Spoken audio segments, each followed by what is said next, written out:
UKT mahal itu adalah fakta, ya, yang tidak bisa kita bantah. Terus UKT mahal itu bukan hanya tahun ini, ya. Pertanyaannya adalah kenapa kampus-kampus ini kok bisa kompak bikin UKT kok mahal-mahal? Mana tanggung jawab pemerintah? Mana peran pemerintah yang diwajibkan oleh konstitusi untuk ngurusi pendidikan ini kok malah tunggang langgang? Gitu. Iya. Cuci tangan gitu. Jangan seperti hari ini ya, programnya Merdeka Belajar, kampus merdeka, tapi mahasiswa protes dikriminalisasi oleh rektor. Jangan sampai itu. Assalamualaikum warahmatullahi wabarakatuh. Hai semuanya, jumpa lagi bersama saya Rahman Ahadori. Sesi kali ini kita akan bincang-bincang soal pendidikan yang lagi rame-rame nih dibahas di media sosial. Kisruh kenaikan biaya UKT ya, kenaikan UKT di kampus-kampus negeri. Teman ngobrol kita ini adalah orang penting yang juga turut serta mengikuti perkembangan soal pendidikan. Yang pasti beliau orang NU dan kader muda NU, juga memiliki pengalaman memimpin organisasi gerakan kepemudaan di NU. Assalamualaikum Mas Ubed Matraji. Waalaikumsalam warahmatullahi wabarakatuh. Sehat Mas? Alhamdulillah, bi khair alhamdulillah. Alhamdulillah. Beliau ini senior saya teman-teman, senior saya, dan saya sangat jadi kader yang durhaka ini baru bersilaturahim dengan beliau. Mas, kita ini di kader-kader kan selalu memanggil Mas Ubed ya. Bahkan saya sempat lihat Mas Ubed tuh di namanya itu Abdullah Ubed. Kok jadi Abdullah Matraji nih? Ubed Matraji. Gimana Mas ceritanya itu? Memang namanya Abdullah apa memang Matraji? Jadi memang nama saya kan panjang, Abdullah Ubed Matraji gitu. Oh iya. Ya mungkin media kepanjangan gitu disingkat aja Ubed Matraji. Iya, gitu. iya. Makanya kita mengenalnya Mas Abdullah Ubed. Kok ada Matrajinya ini kan? Ya, Iya. Berarti kita memang senior jauh ya. Iya. Generasinya jauh ke Mas Ubed. Iya, bahkan kalau kita mau haji atau umroh ke negara-negara Arab, nama Abdullah itu kan nggak dihitung. Oh iya. Jadi harus tiga nama itu. 3 nama. Jadi namaku di paspor itu Abdullah Ubed Anwar Matraji gitu. 4 itu karena Abdullah itu nggak dihitung.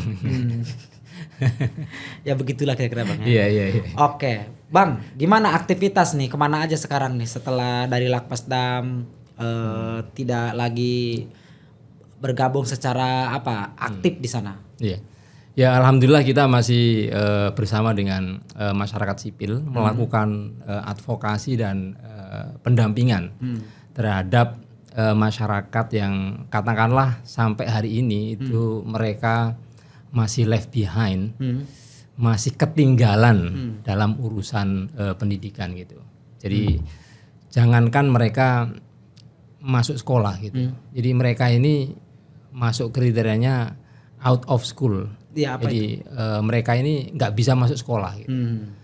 Entah karena biaya, entah karena dia dari misalnya kelompok difabel misalnya, atau korban kekerasan dan seterusnya gitu. Sehingga mereka tidak termasuk orang-orang yang masuk sekolah lalu putus sekolah gitu kan. Tapi ini adalah yang sekolah aja enggak gitu.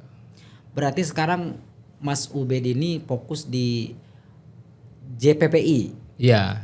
Jaringan. Ya, JPPI itu Jaringan Pemantau Pendidikan Indonesia. Iya. Jadi ini adalah koalisi masyarakat sipil di Indonesia yang jumlahnya ada 30 organisasi masyarakat sipil yang fokus di isu pendidikan. Cuman 30 organisasi masyarakat sipil ini beda-beda concernnya. Ada yang di pendidikan formal, ada yang di pendidikan pesantren, ada yang di pendidikan anak usia dini, ada yang di pendidikan tinggi, ada yang di pendidikan orang dewasa dan seterusnya. Oke, dan Mas Ubed ini sebagai koordinator nasional. Iya, koordinator nasional. Dari 30 organisasi masyarakat sipil itu. Iya. Masya Allah. Ini patut untuk menjadi contoh dan tauladan buat kita-kita yang muda ini. Artinya ketika dipilih menjadi Kornas itu kan tidak gampang Mas ya. Di situ kepercayaan orang diuji dan semuanya sudah teruji akhirnya menyerahkan ke Mas Ubed. Mudah-mudahan lancar Mas Ubed ya. Amin, amin. Nah, tapi di sini jangan nutup dulu nih. Kita mau ngobrol yang lagi hangat nih. Mas Ubed, kita lihat di layar kaca dan di media sosial cukup ramai sekali mahasiswa, calon mahasiswa yang akhirnya tidak jadi kuliah karena mahalnya UKT. Kemudian demonstrasi di mana-mana di kampus-kampus negeri, di kampus-kampus negeri yang besar karena mereka menganggap terjebak oleh kebijakan kampus yang dinilai terlalu menyengsarakan mereka kaitannya dengan UKT tadi. Gimana nih tanggapan Mas Ubed sebagai Kornas JPPI? Ya. Jadi UKT mahal itu adalah fakta, ya, yang tidak bisa kita bantah. Terus UKT mahal itu bukan hanya tahun ini, ya, 5 tahun yang lalu sudah kita temukan jejak-jejak mahasiswa di beberapa kampus itu demo soal UKT mahal. Gitu. Tapi sayangnya kemarin hari Selasa itu rapat kerja antara Komisi 10 DPR RI dengan Kemendikbudristek. Iya. Di situ Mas Menteri dengan tegas mengatakan bahwa UKT ini itu disusun termasuk standar biayanya itu sudah berkeadilan dan sesuai dengan prinsip inklusivitas. Iya. Berarti kan ini ada gap yang sangat besar itu. Katanya berkeadilan dan katanya inklusif. Tetapi di kampus-kampus itu semua mahasiswa teriak, gitu kan. Bahkan mereka terancam di DO karena nggak bisa bayar. Bahkan di antara mereka juga dipaksa ya untuk berhubungan dengan pinjol. Iya. Gitu. Jadi kampus nggak mau tahu, pokoknya harus bayar. Kalau nggak bayar, ya ini kampus kerjasama sama pinjol, silakan pakai instrumen pinjol dan seterusnya. Nah, berangkat dari fenomena ini. Dan ternyata fakta mengatakan anak-anak Indonesia yang usianya 15 tahun ke atas yang punya gelar sarjana, yang lulus kuliah itu cuma 10%. Artinya kecil sekali. 10% dari ratusan juta ya, warga negara Indonesia ini angkanya sangat kecil sekali gitu. Tetapi kita punya mimpi namanya Indonesia Emas itu di 2045 gitu. Berarti kalau misalnya kita punya problem soal pendidikan tinggi ini yang aksesnya masih sangat sempit gitu kan. Berarti Indonesia Emas 2045 itu akan dihuni oleh anak-anak muda Indonesia yang lulusannya hanya SMA, SMK, madrasah aliyah gitu. Masih angan-angan berarti Mas ini. Ya, kalau kita melihat fakta hari ini ya masih jadi mimpi di siang bolong gitu. Tapi misalnya tadi disebutkan soal keadilan yang tumpang tindih dengan keadaan fakta di lapangan, sampai ada kampus yang kerjasama dengan pinjol. Apa separah itu cara kampus mengelola lembaga pendidikan, pihak-pihak kampus? Apa harus seperti itu gitu? Gimana? Mas kalau saya mencermati gini, kalau yang protes itu hanya mahasiswa di Jakarta, misalnya di UI misalnya. Sementara di kampus yang lain nggak ada protes. Mungkin kita bisa katakan bahwa mungkin yang bermasalah nih UI-nya. Iya. Gitu kan. Mungkin kebijakan di level UI-nya adalah pimpinan UI-nya kurang bijaksana dalam menyusun UKT sehingga mahasiswa merasa kemahalan. Tetapi kalau kita cermati, protes UKT ini kan di mana-mana. Bahkan di kampus-kampus negeri yang gede-gede, yang punya nama besar dan seterusnya gitu kan. Di mana-mana, di Jakarta, di Bandung, di Bogor, di Jawa dan seterusnya. Berarti yang bermasalah sebenarnya bukan kampus-kampusnya. Iya. Pertanyaannya adalah kenapa kampus-kampus ini kok bisa kompak bikin UKT kok mahal-mahal, gitu kan? Berarti kita perlu tahu nih apa landasan kampus-kampus itu bikin UKT yang mahal-mahal itu, gitu kan? Dan ternyata jelas Aturannya. ya gitu. Jadi UKT itu ada acuan namanya SSBOT, ya. Standar biaya operasional perguruan tinggi, SSBOPT gitu. Nah, SSBOPT ini itu dipayungi oleh Permendikbud nomor 2 2024. Dan itu dijadikan acuan kampus-kampus untuk menentukan besaran UKT ini yang pas berapa gitu. Jadi kampus tidak seenaknya sendiri gitu kan. Dalam undang-undang itu diwajibkan, itu namanya kampus berkoordinasi dengan Kemendikbudristek. Kampus berkonsultasi, kampus berkomunikasi gitu dalam menentukan UKT gitu. Artinya kampus tidak boleh cuci tangan, Kemendikbudristek juga nggak boleh cuci tangan karena ini bagian dari lingkungan yang menyebabkan UKT itu bisa mahal. Kemudian yang kedua, kenapa sekarang terjadi, maksudnya belakangan terjadi ini sekitar 10 tahun terakhir yang terjadi, dulu kok enggak? Iya, kenapa? Kenapa dulu orang kuliah di PTN itu bangga gitu kan? Karena seleksinya repot, lah begitu masuk ya kita sangat terbantu. Karena di PTS itu mahal, di PTN karena disubsidi oleh negara, maka jadinya murah. Itu dulu ya? Dulu, PTN dulu. Nah setelah lahir Undang-Undang nomor 12 tahun 2012 tentang pendidikan tinggi, itu perguruan tinggi negeri PTN dulu yang murah itu, yang disubsidi oleh negara, angkanya sekitar 80-90% disubsidi oleh negara itu, didorong untuk menjadi PTNBH, ya, berbadan hukum itu. Bahkan di periodenya Mas Menteri ini masuk dalam episode Kampus Merdeka. Jadi semua PTN-PTN di Indonesia ini didorong menjadi PTNBH. Lah ketika PTN-PTN ini berubah menjadi PTNBH, maka subsidi yang mulanya 80-90% itu dihilangkan. Waduh. Kalaupun masih ada ya kisarannya sedikit lah, antara 20-30%. Lah pertanyaannya, siapa yang nanggung biaya operasional kampus? Ya betul. Yang dulunya disubsidi oleh negara 80-90% gitu. Artinya kampus terbebani gitu kan. Nah terus beban ini yang nanggung siapa? Dulu kan yang nanggung negara. Sekarang berarti mahasiswa. Iya. Nah sekarang yang nanggung adalah mahasiswa. Lewat gitu, UKT lewat itu. UKT itu. Gitu. Oke. Jadi dulu ketika kampus-kampus itu statusnya PTN, itu kampus nggak boleh yang namanya berbisnis. Kampus nggak boleh melakukan kegiatan profit. Jadi kampus itu jelas lembaga nirlaba non profit. Jadi nggak boleh kampus berbisnis. Sama seperti sekolah. Sekolah itu nggak boleh jualan buku. Sekolah itu nggak boleh jualan seragam. Intinya nggak boleh melakukan kegiatan profit lah. Karena semua ditanggung oleh negara gitu. Sama dengan PTN yang dulu. PTN nggak boleh melakukan kegiatan profit gitu. Nah begitu berubah menjadi PTNBH, karena sudah berbadan hukum sendiri, independen, maka didorong supaya kampus ini Nyari duit. Ngelola sendiri. Karena didorong untuk nyari duit ya kan, maka dia akan nyari duit yang nggak mungkin rugi. Pasti harus untung. Iya, kalau UKT kan mesti untung. Kalau kita invest di sektor real atau sektor keuangan, adalah resiko rugi. Tapi kalau berbisnis dengan mahasiswa melalui skema UKT, ya untungnya bisa berlipat-lipat. Luar biasa itu ya.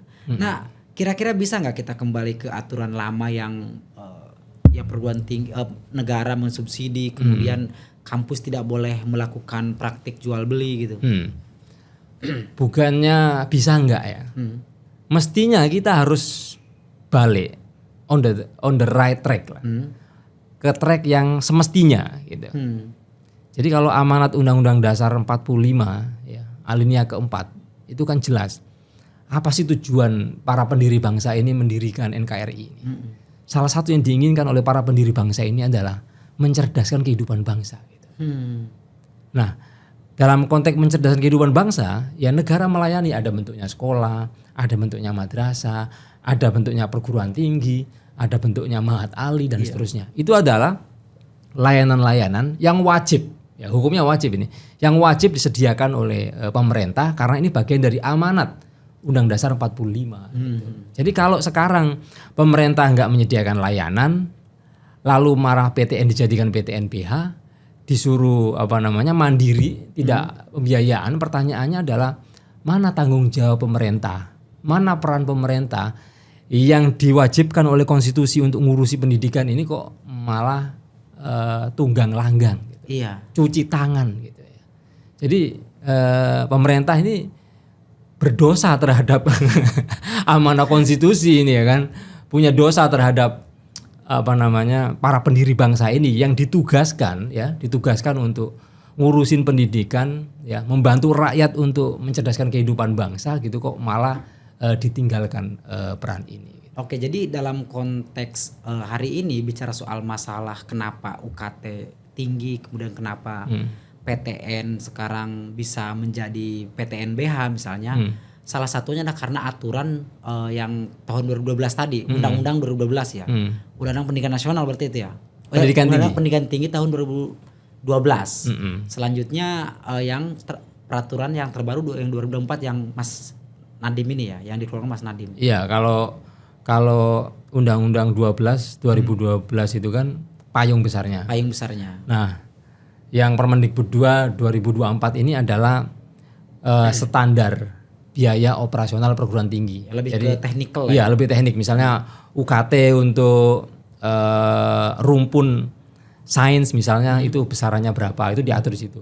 Lah angka-angkanya itu jadi acuan kampus-kampus untuk menentukan seberapa besar UKT di kampus ini gitu. Jadi UKT yang mahal ini bukan kebijakan yang ujuk-ujuk gitu loh. Iya. Tapi ini sudah by design. Sudah by design. By design gitu. Dan Undang-Undang nomor 12 tahun 2012 itu juga nggak ujuk-ujuk. Jadi sebelumnya ada banyak undang-undang.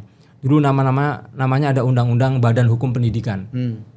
Ya sama. Yang intinya adalah pemerintah sejak dulu sebelum 2012 itu mendorong supaya kampus ini itu tidak dibiayai oleh negara gitu. Ketika kampus tidak dibiayai oleh negara, maka yang terjadi adalah privatisasi. Iya, itu semacam yayasan lagi berarti. Ya kalau dia privatisasi ya kan, kalau dia swastanisasi, kalau dia harus menanggung pembiayaan sendiri, maka yang terjadi adalah komersialisasi. Iya, betul. Itu pasti. Lah ketika komersialisasi terjadi di kampus, maka pimpinan kampus akan berpikir adalah bagaimana supaya kampus ini menjadi lahan bisnis. Jadi tidak lagi mencerdaskan bangsa, tapi yang ada di pikiran dia itu adalah cuan. Jadi ketika ada mahasiswa yang tidak mampu bayar, itu tidak dilakukan advokasi oleh pimpinan kampus. Kenapa kok nggak bayar? Ini ada KIP kuliah. Ayo kita ayo daftar KIP kuliah. Enggak, tapi segera menghubungi pinjol. Karena ini skemanya kan harus bisnis ini. Iya, ini kalau ada pasar nih kan, ada pasar banyak mahasiswa yang nunggak, ada mahasiswa yang nggak mampu bayar. Ini pasar ini harus kita bisniskan. Ya caranya hubungi pinjol. Artinya kampus langsung dapat uang segar dari pinjol, mahasiswa urusan lah dengan pinjol, nggak ada urusan dengan kita. Kok saya dalam hati berpikir kok setega ini gitu pihak kampus. Yang kita tahu kan pinjol ini gimana pun dia punya dampak yang sangat fatal ya ke ya sudah banyak lah fakta di lapangan gara-gara pinjol orang ditagih bunuh diri dan lain-lain. Apakah nggak berpikir sampai ke arah sana pihak kampus gitu ya? Iya. Berarti memang dari penjelasan Mas Ubed ini sangat rinci dan cocok Mas Ubed ini harus jadi anggota Komisi 10 ya. Harusnya lebih karena lebih ini ya lebih menurut saya pandangan Mas Ubed tadi lebih faktual bahwa UKT memang tidak ujuk-ujuk. Nah, tapi dalam pandangan JPPI Mas Ubed, pembiayaan kampus pemerintah itu yang ideal itu yang seperti apa? Yang ideal ya tadi bahwa tanggung jawab beban kampus yang begitu mahal itu ya kan, ya dibebankan kepada negara, pemerintah. Karena kita punya anggaran 20%. 20% dari total APBN kita tahun ini ya itu 665 triliun lebih. Wah, tinggi banget. Itu anggaran yang besar sekali. Nah, persoalannya adalah mampu nggak atau mau nggak ya pimpinan kita itu mengalokasikan untuk pembiayaan yang ada di kampus gitu. Lah, kenapa Kemendikbudristek sekarang itu ngelola dana itu kecil sekali ya dari total 20% itu?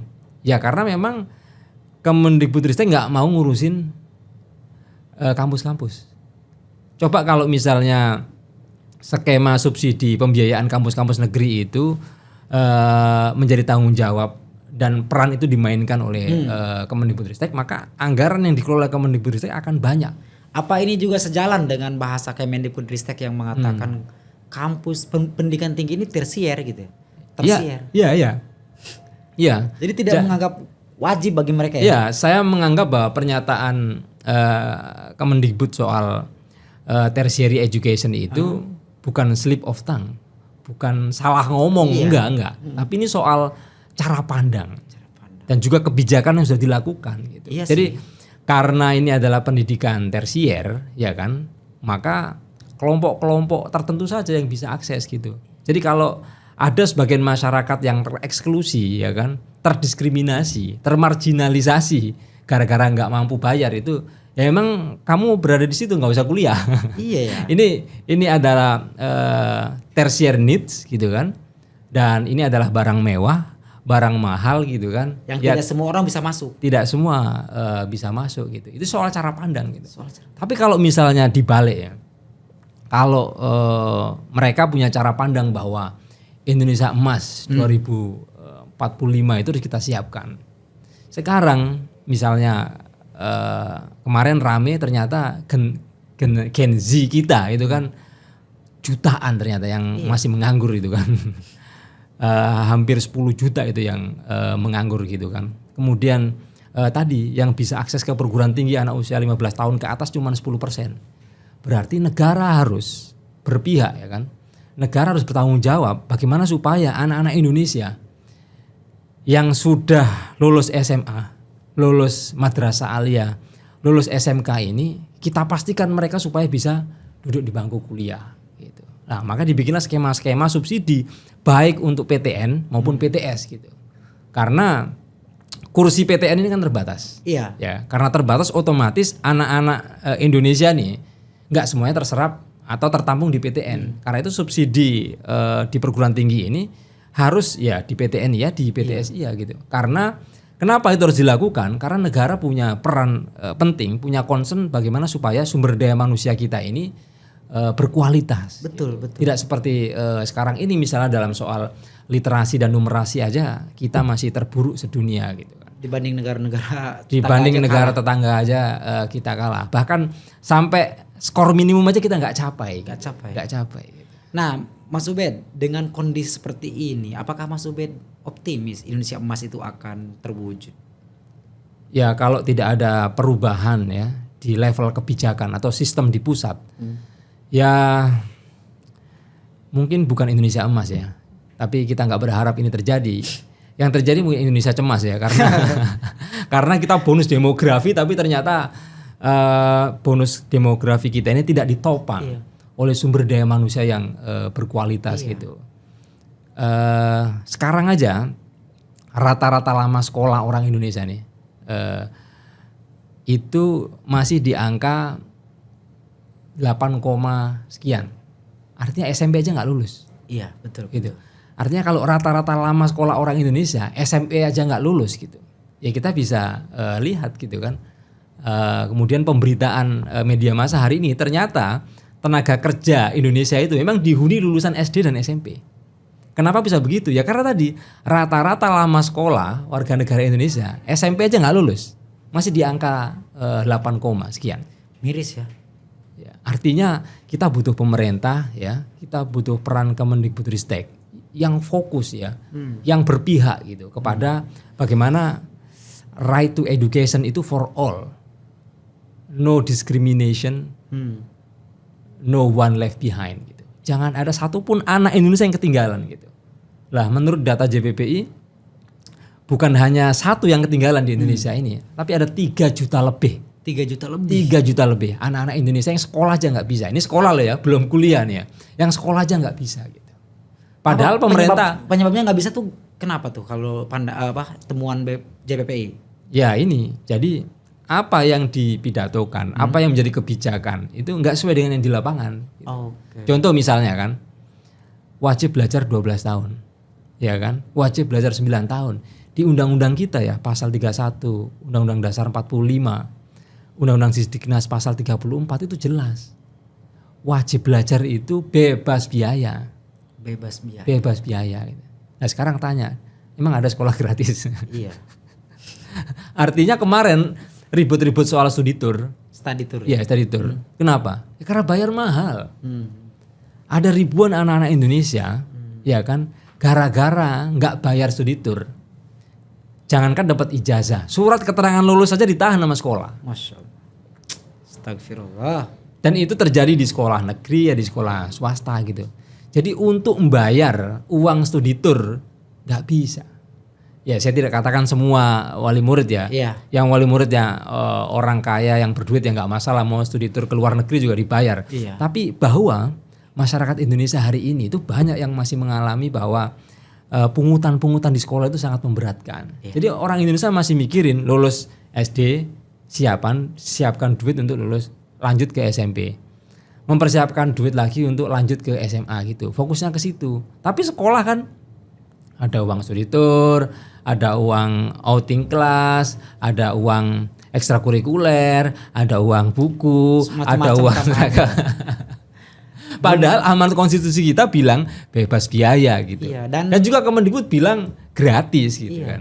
Dan saya menyaksikan juga Mas, misalnya SLTA yang ditanggungjawabkan pemerintah provinsi itu katanya gratis kan, tapi tetap ada harus beli LKS lah, ke koperasi lah, macam-macam seragam lah.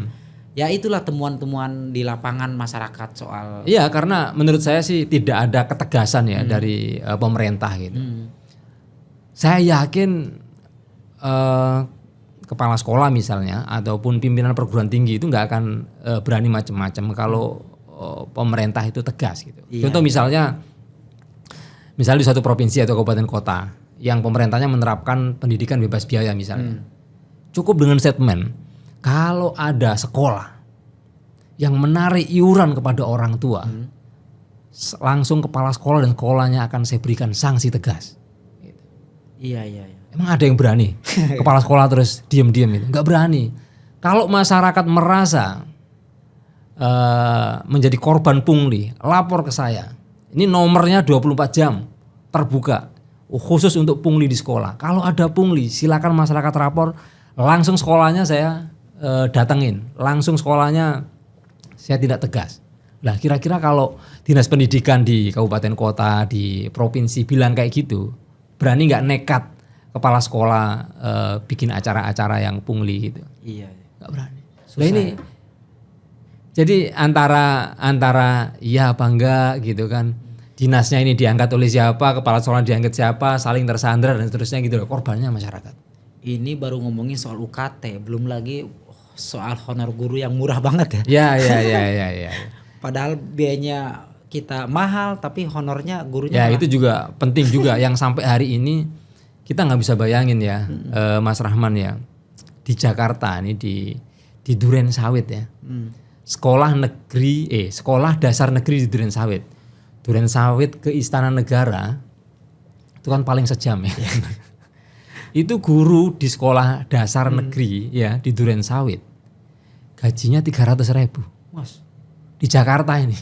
Jakarta ini. Jangan ngomongin di Pandeglang ya atau di Papua yang jauh sana ini. Di Jakarta yang jaraknya 1 jam itu dapat sampai ke Istana Negara itu. Gaji guru di SDN Duren Sawit 300.000. bisa ya. Iya, artinya ada banyak ketidakadilan, baik itu menimpa guru, menimpa peserta didik dan seterusnya. Itu yang mestinya kita fokus ke sana gitu. Tidak kemudian membangun kereta cepat, ya kan, membangun jalan tol. Tapi yang lain juga sangat penting gitu. Iya, tetapi kan kita harus prioritaskan gitu. Jadi anggaran 20% itu, ya kan, itu harus fokus ke pendidikan. Jangan seperti hari ini kan, fokusnya ke fungsi-fungsi pendidikan yang nggak jelas. Jadi kementerian mana nih yang fokus ke pendidikan? Jelas Kemendikbudristek dengan sekolah dan juga perguruan tingginya. Yang kedua Kementerian Agama dengan madrasah dengan mahat alinya, gitu kan. Dan juga beberapa perguruan tinggi. Ya sudah, anggaran pendidikan ini cukup dikelola 2 kementerian ini. Gitu. Tidak seperti sekarang, semua kementerian dapat jatah anggaran 20% itu. Termasuk kementerian kemarin yang rame ada senior membunuh junior. Karena asumsinya kan semua kementerian punya ya sekolah dinas gitu ya. Iya. Jadi semua kementerian punya sekolah dinas tuh nggak apa-apa. Silakan saja karena Tapi itu bagian. anggarannya masuk sendiri. Karena itu bagian dari mencerdaskan kehidupan bangsa. Tapi nggak usah ikut cawe-cawe 20%. Karena kita fokus di misalnya menuntaskan wajib belajar 12 tahun. Kalau wajib belajar 12 tahun sudah tuntas, ya monggo kalau duitnya masih lebih dibagi-bagi. Tapi kan ini untuk prioritas wajib belajar 12 tahun, kemudian subsidi PTN ini supaya anak-anak lulusan SMA bisa lanjut. Ini kan masih prioritas nih. Jadi urusan-urusan lain ya bagus tapi nanti dulu gitu. Tapi Jadi, kalau misalkan dibalikin begini gimana Mas? Misalnya ya udah Kemenang juga nggak usah gitu. Kalau memang 20% tuh nggak usah cawe-cawe yang Kemenang juga, cukup Kemendikbud. Gimana kalau gitu? ya ini bukan urusan Kemenang atau Kemendikbud, Iya. tapi fokus kita kan pada wajib belajar 12 tahun. Jadinya bagaimana rakyat Indonesia ini kuliahnya nggak sampai SMP gitu kan. Iya. Yang seperti yang saya sebutkan tadi rata-rata lama sekolahnya SMP aja nggak lulus gitu kan. Sehingga tenaga kerja kita dihuni oleh lulusan SD dan SMP gitu. Nah supaya nggak terjadi semacam itu maka anggarannya harus fokus ke jenjang SD sampai dengan Benar. SMA dulu gitu. Lah siapa yang mengelola SD sampai SMA ini? Kan dua kementerian ini. Iya. Bentuknya ada madrasah, bentuknya ada SD. sekolah, bentuknya ada pesantren misalnya. Ya udah dua kementerian ini aja fokus gitu. Nah sisanya ya kan harus juga dialokasikan juga untuk subsidi PTN ini supaya anak-anak bangsa ini yang punya niat ingin lanjut kuliah ya kan itu bisa disubsidi oleh negara sehingga ya tidak terjadi seperti sekarang ini UKT biayanya sangat melambung tinggi. Iya. Salah nggak kalau saya ngomong bahwa yang harus bertanggung jawab sepenuhnya ya pemerintah soal negara gitu. Ya itu memang amanat dari Undang-Undang Dasar 45 gitu pasal 31. Tapi bagaimana cara memulai untuk memperbaiki kesalahan-kesalahan yang sekarang terjadi? Jadi sebenarnya sudah gampang. Instrumen kita sudah lengkap. Anggaran juga sudah banyak. Alokasinya kan tinggal itu saja nih. Kita punya anggaran, kita punya instrumen ya kan. Tinggal anggaran ini alokasinya mau ditaruh kemana gitu. Lah siapa penguasa anggaran ini kan gitu. Lah anggaran pendidikan tentu penguasanya adalah Kemendikbudristek. Kemendikbudristek. Karena itu karena ada urusannya dengan madrasah maka komunikasilah dengan Kemenak. Kemudian karena anggaran ini urusan keuangan maka komunikasi juga dengan Kemenkeu. Karena pendidikan ini bagian dari perencanaan nasional maka juga perlu ngomong bareng dengan Bappenas. Nah saya pikir antara Kemendikbudristek, Kemenak, Kemenkeu dan Bappenas ini harus memikirkan soal masa depan bangsa Indonesia untuk memperbaiki pendidikan baik di level sekolah maupun perguruan tinggi. Dan sepertinya yang merespon ini kan Kemendikbudristek doang ya. Kementerian-kementerian lain juga nggak begitu banyak menanggapi ya soal kenaikan UKT ini. Iya, karena memang dalam konteks pendidikan kan leading sektornya kan Kemendikbudristek gitu. Jadi kenapa subsidi ke perguruan tinggi negeri itu sekarang nggak ada atau dikurangi? Itu leading sektornya adalah Kemendikbudristek. Jadi Kemendikbudristek nggak bisa bilang kita dijatah dari Kemenko cuma sekian, nggak bisa. Atau Bappenas merencanakan itu nggak bisa. Karena Bappenas itu merencanakan, Kemenko itu memang di soal keuangannya, tetapi mau mengembangin kebijakan apa, mau program apa, goalnya apa, visi pendidikan kita apa, itu leading sektornya adalah Kemendikbudristek gitu. Lah untuk sampai kepada goal, untuk sampai kepada visi itu dan seterusnya itu baru dihitungin tuh, baru direncanain itu perencanaannya bagaimana, butuh anggaran berapa dan seterusnya gitu. Ternyata masalah kita kompleks ya soal pendidikan ya. Dibutuhkan orang-orang seperti Mas Ubed inilah untuk turut serta berkontribusi penuh. Nah Mas Ubed, tapi kita melihat ke depan pasca UKT ini mahal, apakah motivasi masyarakat dalam mengenyam pendidikan tinggi masih besar? Atau seperti apa Mas Ubed melihatnya ke depan? Motivasi dalam itu, artian ya mereka mau kuliah gitu. motivasi masyarakat untuk bisa kuliah itu sangat tinggi. Sangat tinggi. Tapi melihat kenyataan UKT yang melambung tinggi, saya melihat ada banyak fenomena semangat itu meleleh. Gitu. Jadi begitu lihat kontroversi banyak mahasiswa yang nunggak, bahkan UKT itu menunggak di kampus itu sampai miliaran gitu. masyarakat meleleh gitu. Jadi nggak mau kuliah, nggak mau. Iya, ya meleleh ya. Ya buat apa kuliah kalau nggak bisa lulus kan gitu. Yes, SMA kerja aja gitu. Kalau yang lulus SMA, kalau yang rata-rata tadi lamanya cuma sampai SMP, SMP langsung kerja aja gitu. Gitu. Repot juga ya kalau seperti itu ya. Iya, jadi ini sebenarnya persoalan yang sangat serius sehingga membutuhkan dukungan tidak hanya di level kementerian ya, tapi juga visi presiden. Nah, Itu visi presiden. dan presiden sudah saatnya untuk ikut serta di dalam persoalan ini ya. Lah sekarang aku gantian tanya nih. Setelah kita memperbincangkan ngalor ngidul soal pendidikan itu, baik sekolah dengan pendidikan tinggi dengan segala tantangannya tadi itu. Lalu presiden kita yang baru nih punya program makan siang gratis. Yang itu biayanya sampai ratusan triliun ya. Bisa sampai 300 triliun tuh menurut perhitungan itu. Ya, itu berkontribusi nggak terhadap perbaikan pendidikan kita itu. Itu patut kita refleksikan. Betul. Dan itu juga akan menjadi problematika lagi kan, problematika depan. Ya. Samping kita juga pendidikannya harus dipikirkan, tapi anggarannya juga harus dialokasikan untuk yang lain kan. Iya, artinya kalau kita punya anggaran hari ini 665 triliun, ya kan, untuk pembiayaan di SD, SMP, SMA sampai perguruan tinggi, 665 triliun. Lalu nanti dipotong untuk makan gratis 300 triliun. Tinggal separuh. Dan itu untuk semuanya. Jadi mungkin tadi guru yang gajinya 300.000 tadi di Durian Sawit mungkin tinggal 100.000. Waduh, jangan sampai itu. Jadi muncul kelakar di masyarakat. Ya nggak apa-apa, sekolah mahal, kuliah mahal, yang penting makan siang gratis gitu. Ampun. Ya nggak tahu itu masuk akal apa enggak. Gimana strateginya ke depan agar hal-hal yang tadi diobrolkan itu tidak terjadi, kekhawatiran-kekhawatiran itu tidak terjadi? Ya, yang jelas JPPI ini bagian dari mitra pemerintah gitu ya. Jadi kita punya forum namanya Mitra Pendidikan Indonesia. Mitra Pendidikan Indonesia itu adalah multi stakeholder forum. Ada LP Ma'arif di situ, ada Muhammadiyah di situ, ada JPPI di situ dari masyarakat sipil, ada lembaga-lembaga internasional di situ, ada Kementerian Agama di situ, ada Kemendikbudristek di situ.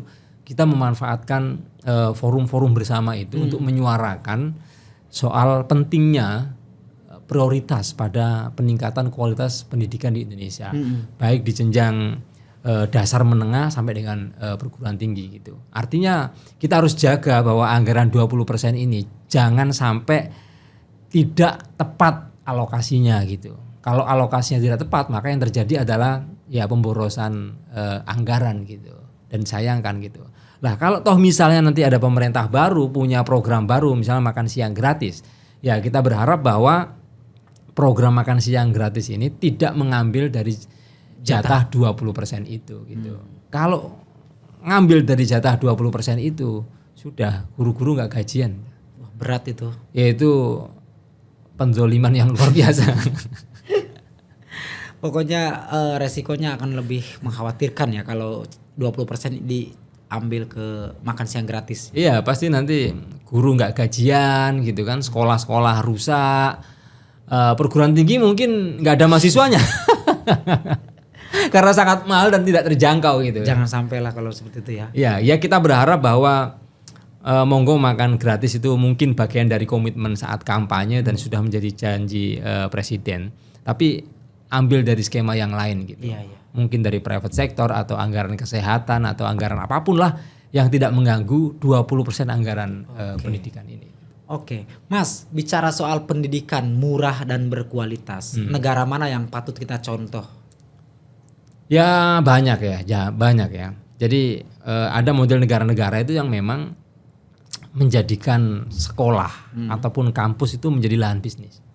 Jadi mensahkan yang namanya privatisasi dan komersialisasi di dunia pendidikan gitu. Artinya negara tidak ikut campur gitu. Ya contohnya jelas di negara-negara Amerika, itu negara-negara yang madhabnya adalah madhab privatisasi, komersialisasi dan liberalisasi pendidikan. Artinya biaya pendidikan itu diserahkan pada pasar. Gitu. Jadi naik turunnya UKT itu diserahkan pada pasar, tidak mengukur kemampuan bayar, gitu kan.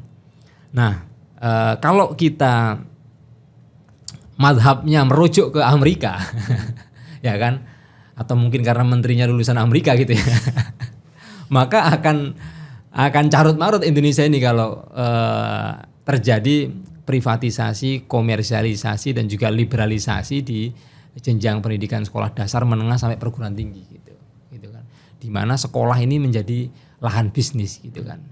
Dan mau tidak mau hari ini ya, itu sudah kelihatan kan bagaimana sekolah-sekolah swasta itu memang didirikan untuk bisnis. Bahkan sudah banyak kan sekolah-sekolah swasta yang franchise itu kan untuk bisnis ya motifnya gitu.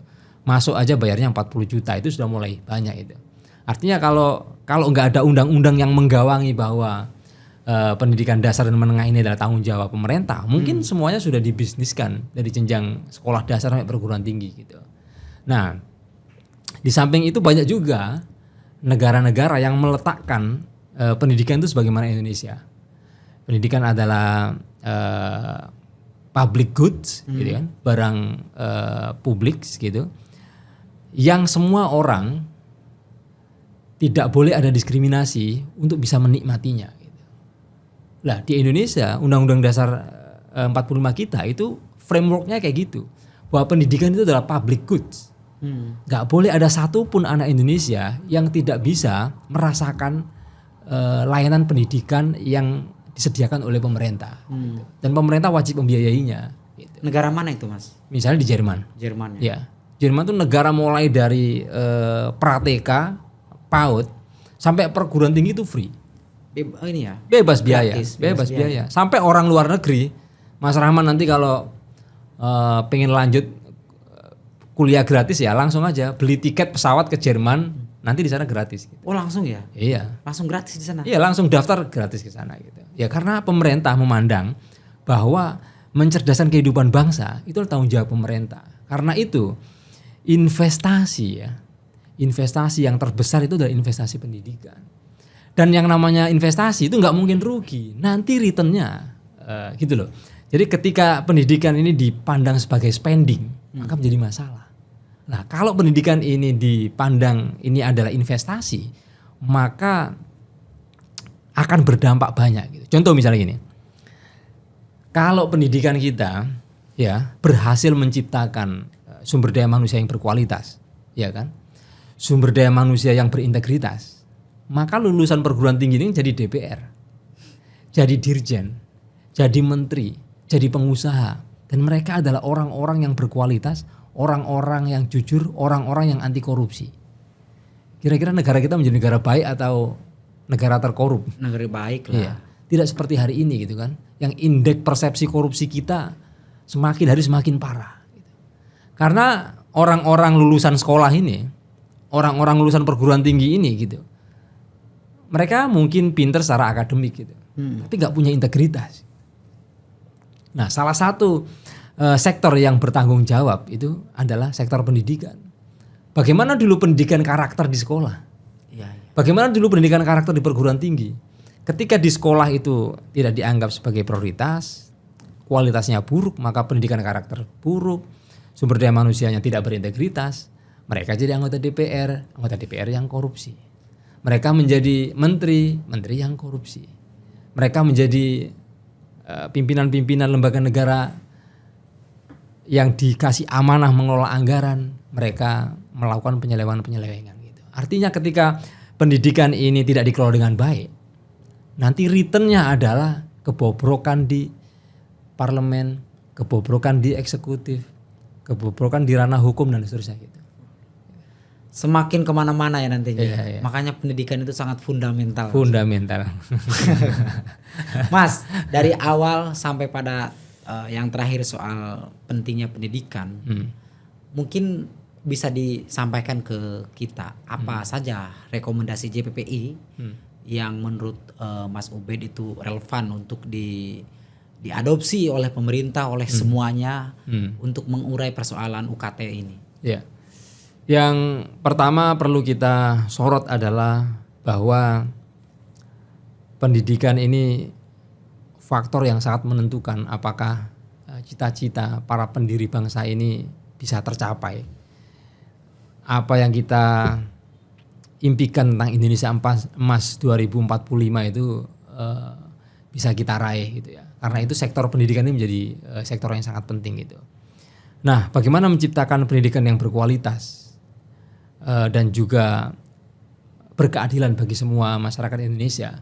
Yaitu jelas kita harus balikkan rel pendidikan Indonesia ini on the right track, di jalan yang benar, yaitu sesuai dengan amanah konstitusi Undang-Undang Dasar 45, yaitu mencerdaskan kehidupan bangsa.